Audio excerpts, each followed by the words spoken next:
gure ondoan dugun Agustinosa, txupineiro berezia, ere omenalditxo bat egingo dugu, merezi duelako, herriko eragile moduan, kristolan egin duelako herri honen alde.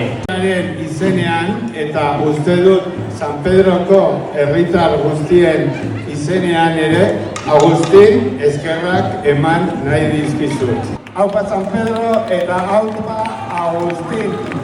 Hore handi da niretzat San Pedro tarra izatea.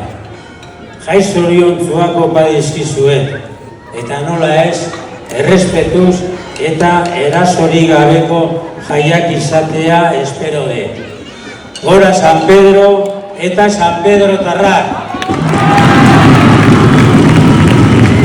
Haupa